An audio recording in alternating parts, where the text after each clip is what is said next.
4 signes qui montrent que nos prières nous demandent une dimension plus élevée.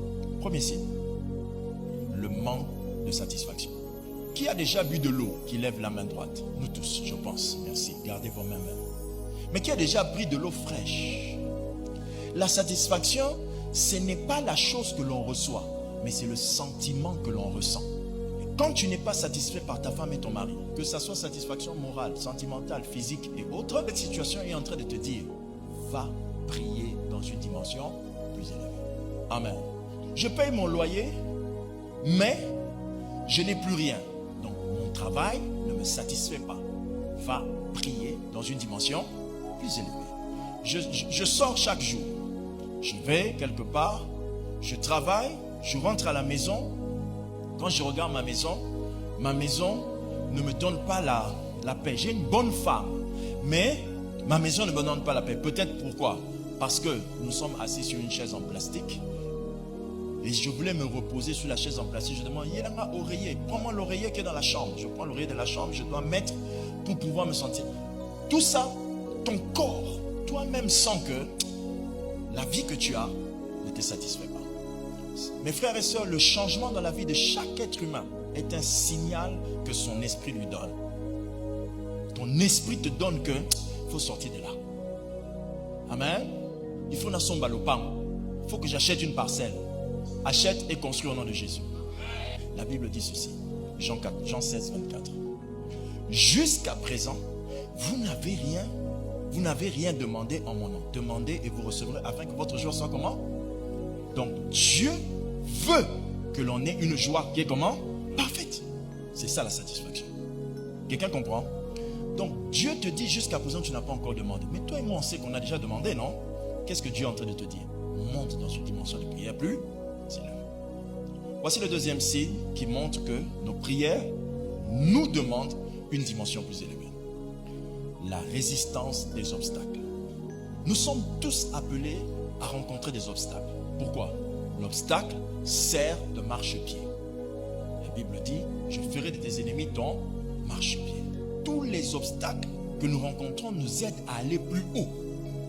Quelqu'un me suit? Un homme sans ennemi est un homme sans avenir. Il faut un ennemi pour qu'il accomplisse le sale boulot qui permettra que tu ailles plus loin. Pour que Jésus soit Seigneur des Seigneurs, il faut un ennemi qui va trahir. S'il n'y a pas de traître, il n'y a pas de sauveur. Seigneur, pourquoi moi j'ai beaucoup d'ennemis? Parce que j'ai un grand avenir. Quelqu'un me suit attentivement? Très bien. Donc, les obstacles sont obligatoires. Mais que ça persiste, non. Non. La Bible dit ceci, Zacharie 4, 7. Qui es-tu, grande montagne? Devant qui? Zorobabel. Tu seras comment? Aplani. Donc, ça peut arriver d'avoir la montagne, mais il y a une prophétie. Coûte que coûte, la montagne doit faire quoi? Elle doit s'aplanir. Quand les choses résistent, l'obstacle résiste, c'est en train de te dire, augmente ton niveau, ta dimension de prière. Quelqu'un a compris? La troisième chose qui montre qu'il faut que tu augmentes ta dimension de prière, c'est le contraste entre ce que vous voyez en esprit par la foi et ce que vous voyez dans la réalité. Le contraste, c'est-à-dire l'opposition qu'il y a entre ce que tu vois dans ton esprit et ce que tu vois dans la réalité. Dans ton esprit, tu vois que ça marche, ça va marcher. Dans la réalité, tu ne fais qu'échouer.